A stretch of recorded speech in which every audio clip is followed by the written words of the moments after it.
welcome to the Owatonna Today show. I'm Shelley Whitehead. Happy Columbus Day to you. Hopefully you get to go out and do something Columbus-y, whatever that might entail.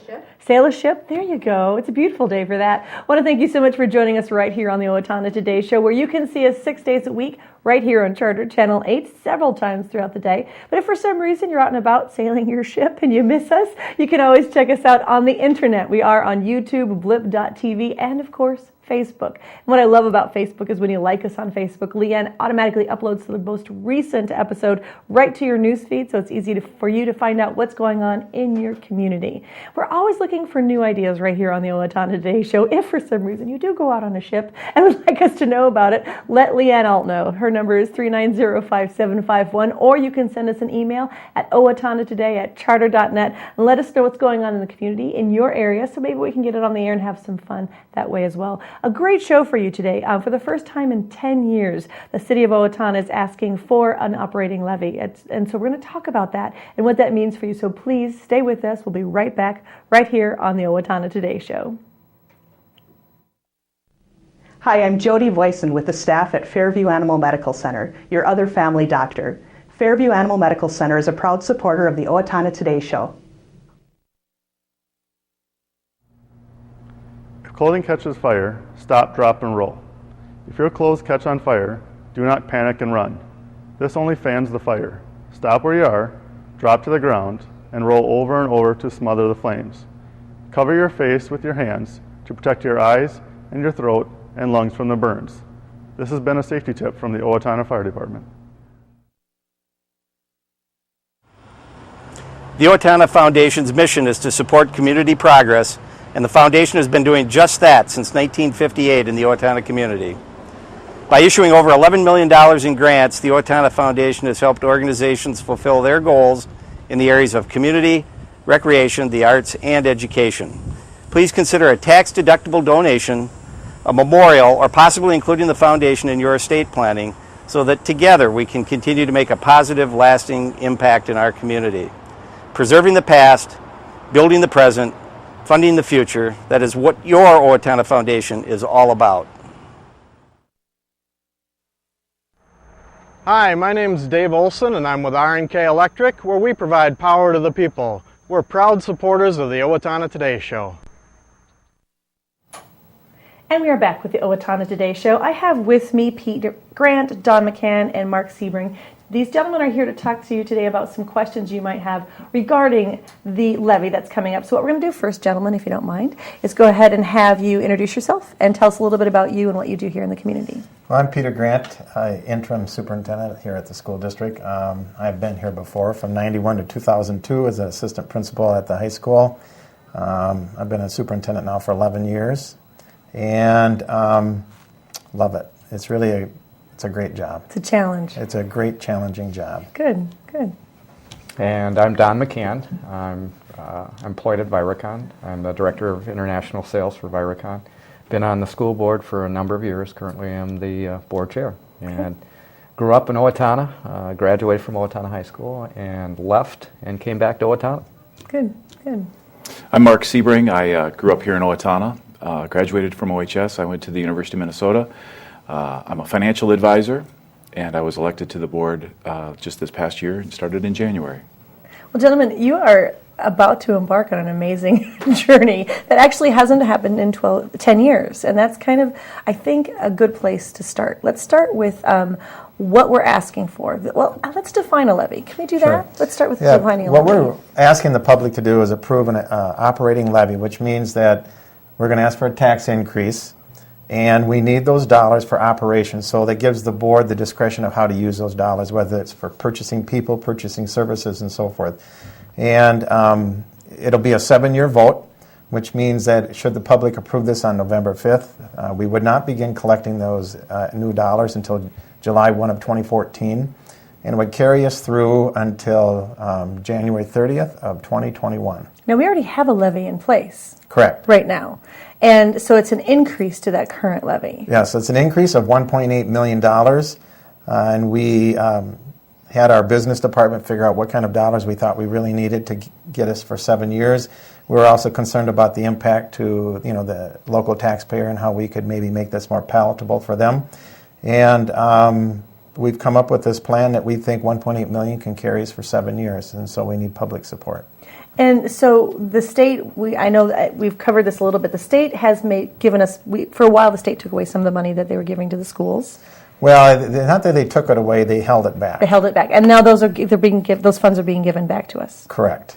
But yet there's still a deficit from what we are operating at, or what we want to be operating. Well, the dollars that we're talking about, they don't change our fund balance or anything. It's just that money was held back, and now that the state coffers are in better shape, they're giving that money back to us. So it's money that was owed to us, and it doesn't change what we have on a daily rate of pay, so to speak. We just get the money sooner than normal. For a while there, we were getting 60% of our total funding over a 9-month period of time. Well, now we're getting 90% of it. So it just impacts our cash flow for the most part. It hasn't changed anything as far as the dollars that we can spend or don't have. And so there's still a need. They're still in need, correct. Okay. Well, let's talk a little bit about, I'd like, Don, you to kind of talk about this, because like you said, you grew up here. You went away and you came back. Yes. And that's one of the reasons that you were talking about the levy and the importance of having it, because, there's the dollar and cents part of it, but there's also an investment in the future. Can you talk a little bit about that? Absolutely. I grew up here in Owatonna, graduated from Owatonna, left Owatonna. My parents moved away, but the educational system that we had here really drew me back. So we wanted to raise our kids here, and it was a great place to do that. We've lived other locations up in Minneapolis and St. Paul, but coming back to Owatonna was, especially for the school system, was very important to us. And working for Viricon, we're probably the second largest employer in Owatonna, we were also behind this operating levy from the standpoint that we want to have a good school system to attract employees. We have about 1,500 employees here in Owatonna, and they're always looking for the best school systems possible. We draw in from a lot of different areas in Steele County, and we want to bring people back into Owatonna. We see that as being a very important investment in our community. Well, and let's talk a little bit dollars and cents, Mark. You talked about you being in the financial industry. So for me, I'm not a dollars and cents person. Numbers are vague to me. But for you, can we break this down a little bit? We're asking for over $1 million, and that seems like a lot for our small community. Can you kind of talk to us a little bit about what that means to the individual? Sure. Shelley, for the person that owns a typical house here in the Owatonna area, and if the average value of a home is $150,000, it really represents an increase of $5.74 per month in additional taxes, or about $68.84 per year.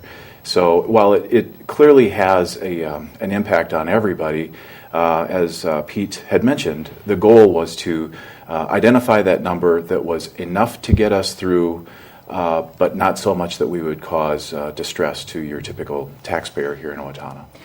And this may be hard to define, but let's say the levy does not pass. Do we understand what kind of financial impact that could have on the community? Well, it wouldn't have as much of an impact on the community, but the impact on the school district itself would be very pronounced. And there would be two areas that are quick and easy to identify, and I think most people would understand. The first of which is the class sizes, or the seat counts. And with the board and the administration and with Pete's guidance, we have been very careful about keeping the seat counts in a very manageable range. Elementaries, as an example, we have about a 24 students per classroom size right now. And in the event that the levy does not pass, it's completely possible that those class sizes could jump as many as 5 kids per class. The second really identifiable area would be at the high school. And right now the high school runs on a 4-period day. And the 4-period day, what it really means is that we maximize the number of credits that a student has an opportunity to obtain over their 4-year time at the high school. And a change to that would diminish their opportunities, as well as the educational benefits of that 4-period day. Well, and I'd like to talk a little bit, Pete, about the class size. Back in the day, everybody was shoved in one room. One-room schoolhouse. It's been a while since I've been around. But what is the impact on education if you do add, so what's 4 more students? Talk about that a little. Well, that's a really good question, Shelley. There's lots of literature out there to support or deny that class size makes an impact on learning.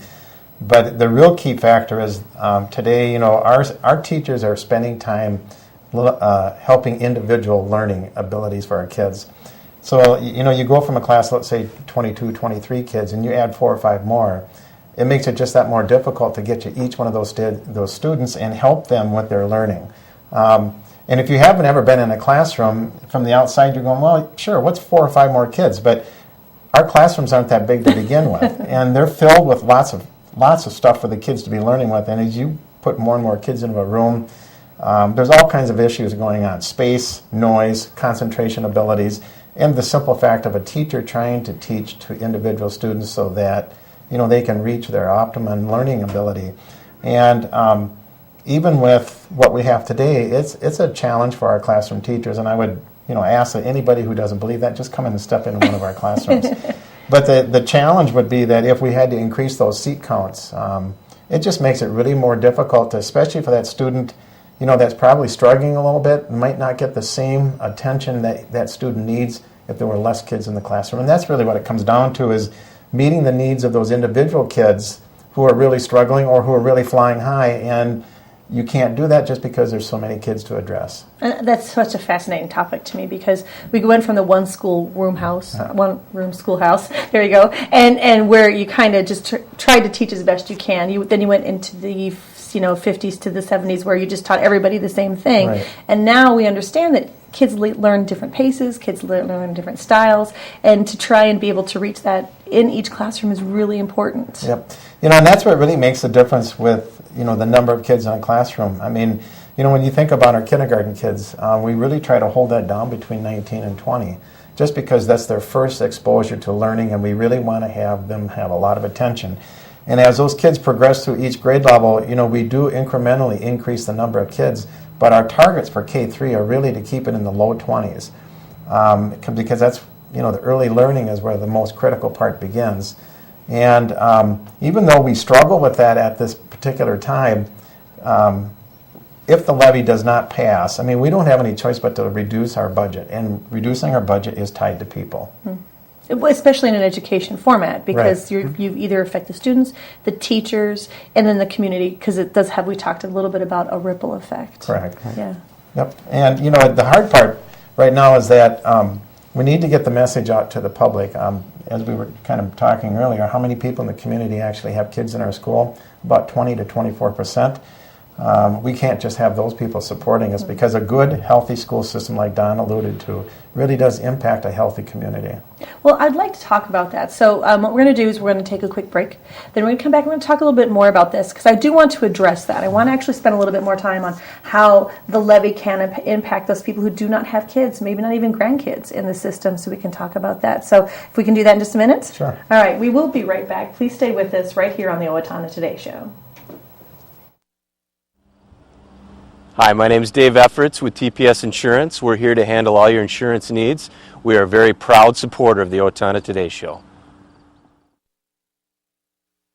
I didn't just want another job, I wanted a career, so I expressed myself. I was new to town and I didn't know where to turn for a job, so I decided to express myself. I decided to express myself, and they helped find the right career for me. Express Employment Professionals is in contact with thousands of companies in need of quality employees. Come in now and get the job you deserve. Express yourself today.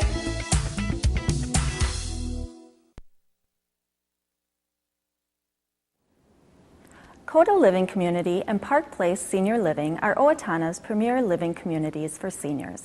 Coda Living Community, located on the Owatonna Hospital and Mayo Clinic campus, provides short-term, long-term, and rehabilitative care. It features private and semi-private rooms, ceiling lifts, and spa. Coda Living Community continues the tradition of providing quality care to area residents. Park Place Senior Living is expanding into the Cedarview Care Center to offer enhanced assisted living.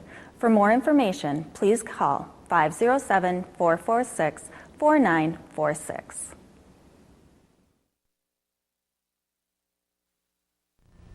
Hi, I'm Doug Johnson with the Owatonna Business Incubator. We're here to help small businesses start and to grow. We're a proud sponsor of the Owatonna Today Show. Hi, I'm Ron Clancher with Clancher & Son Landscaping and Concrete. We support the Owatonna Today Show, and so should you.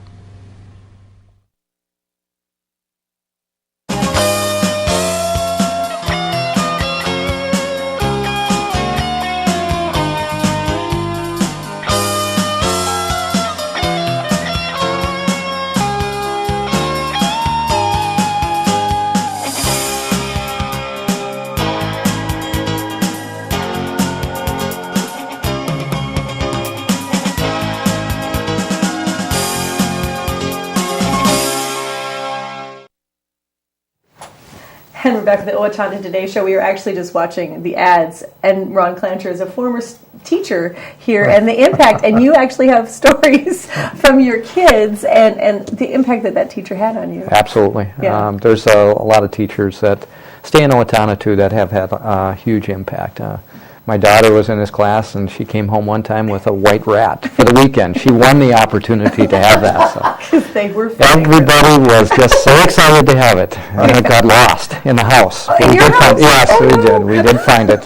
Thank you, Ron. I do want to actually let's talk about that, because the impact that this levy can have on the students. We've addressed that already, but I really would like to talk about how increasing this levy can help those people who maybe don't have students in school themselves, or even grandchildren. Would you mind addressing that a little bit? When you start looking at those things, you're looking at potentially cuts that are coming and people leaving.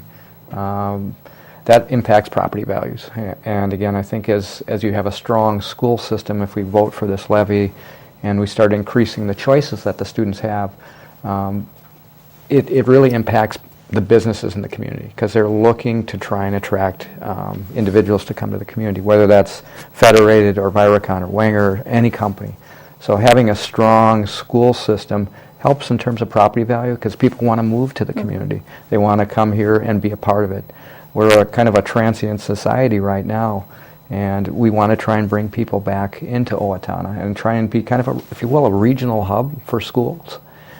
Just like the hospital and the clinic are looking at being regional, we want to try and attract students. We've got programs today that really can attract students. We heard stories of companies coming to Owatonna because we had Montessori, we had options, we had STEM programs. Those types of things really do attract individuals to come to our community, and that's what we're really looking for, is to increase the, if you will, the attractiveness of Owatonna, because it impacts property values, resale values.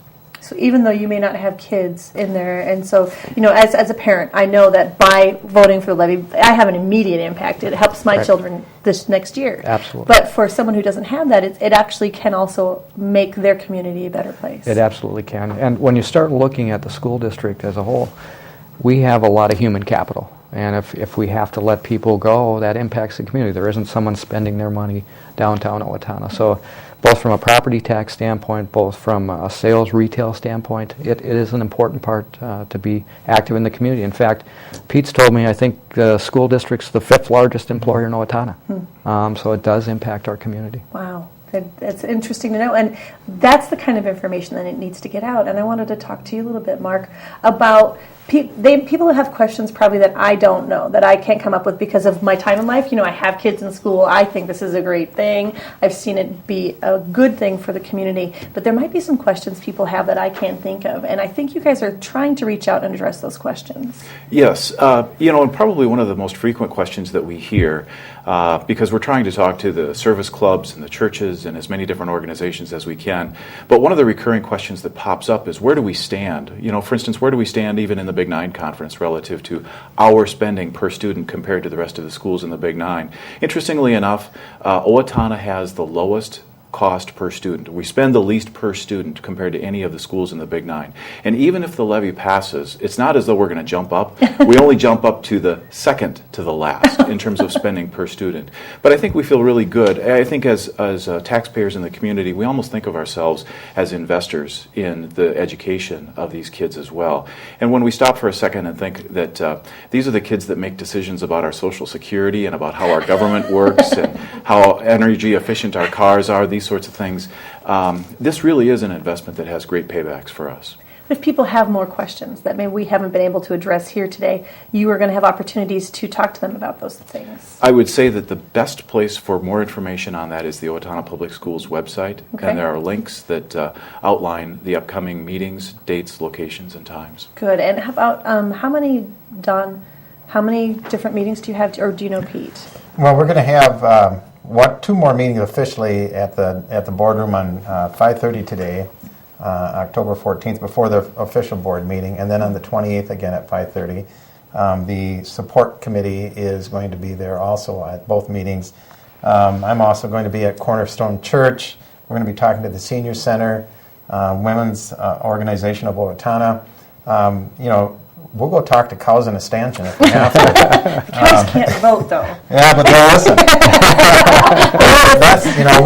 That's the message. We need, what we're trying to do is educate our community.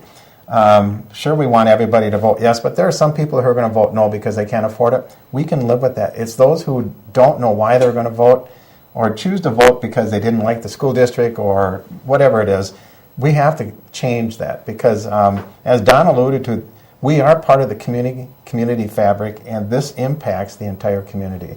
A healthy school district is a healthy community, and a healthy community creates a healthy school district. So we are not alone in this. It is part of the entire community of Owatonna. Well, as you address some of those different organizations, will you talk about absentee voting? Yes, we've got absentee voting is available right now up until the day of election. It's you can come to the district office. Sarah Hoffman, my secretary, will assist those who want to absentee ballot vote. It takes about 3 minutes. I mean, it is really fast. And Sarah will take care of all the needs that they have. You can come in, you have to fill out one document, then you cast your ballot, and it goes into a sealed envelope. And then it gets counted on November 5th at the end of the election. As you get closer, are you gentlemen a little bit nervous about what's going to happen, or are you just really confident this is the right thing and it's going to be good? Well, I think we're always a little apprehensive at any point in time. You want to try and be very positive, Yeah. but I mean, there's always that factor of change. I mean, there's individuals in the community that maybe don't know or don't have that opportunity. We're trying to hit all the venues possible. I know the paper has sent out things. We've seen things come out as far as where you can vote, those types of things. My parents just moved to Owatonna about 3 months ago, and even though they have no kids in the district or any grandkids, they're still going to be for the levy itself. And again, we need to also contact the rural community. Sometimes they get left out, and we want to make sure that they understand exactly what the impact is on them financially too, because they are a part of our community and a big part of our community. What does the school district entail? Can you address that? I'm wondering how many schools are within the school district, how many... There's only, you've got, Steele County, and really you've got Owatonna School District, and you've got Blooming Prairie, and you've got Medford. There's a little bit of New Richmond, Heartland, Ellen, Geneva in it, I believe. But, it's just, we've got 5,000 students. I'm not quite sure how many are in the entire county of Steele, but we're an entity to ourselves. We're not part of anybody else. And so we have probably, around 17,000 registered voters. And we need to get them to come out and support us. Good. I know Leanne was curious about this. I'd like to talk a little bit about the history of the levy, because you mentioned earlier that the city and state, they don't have to ask for an increase in taxes. Right. Somewhere in the 80s, funding in Minnesota public schools really is, first of all, it's supposed to be, it is in the Constitution that we're supposed to be funded to provide every student with an equal opportunity. Well, I'm not sure what equal means anymore, but really what's happened is that over a period of time, the funding in the state for public schools is really determined by the legislative process. They can increase the funding, they can freeze it, they can reduce it. And really over the last 10 years, we have been frozen 6 times over 2 periods of 3 years at a time. So we get funded on a per pupil basis, and the only way we can increase our revenues other than increasing student population is to go to the taxpayer, and we are the only governmental entity that can do that. The reason is probably more about because we are a community entity versus maybe a county and so forth, but we're the only one that has to go to the voter to get them to support us. It makes it difficult because it depends on the economic times, which really haven't been that great. Thankfully, there's no other election taking place because sometimes you hold an election during the presidential election or state election, and the school district gets lost in the shuffle and everybody forgets to vote for them. So it's a battle, but it is what it is. There's no sense complaining about it. We have to do our job to convince the public that we need their support and that we're going to be good stewards of the dollar. Good. Gentlemen, I want to thank you for your time today. Get out and vote. This is, I guess, the message that we have, whether you agree with it or not. Absolutely. Be educated about that vote. Make sure you check out the website, go to the meetings that are available, and make sure you find out what you really need for your life and your community. I think that's kind of the message that we have heard today. Absolutely. Thank you so much for your time, and we'll look forward to seeing what happens after the 6th? 5th. 5th. Aha, see, know when to vote. All right, we'll be right back with the Owatonna Today show. Please stay with us. Hi, Warren Abraham, Abraham Consulting Technologies, your one-stop technology shop. We support the Owatonna Today show. Owatonna Public Utilities, real people, real reliable, real progress. Making life a little easier day after day, taking pride in our community, listening to what you say, a voice you can talk to. We're growing with you in mind in everything we do. Owatonna Public Utilities.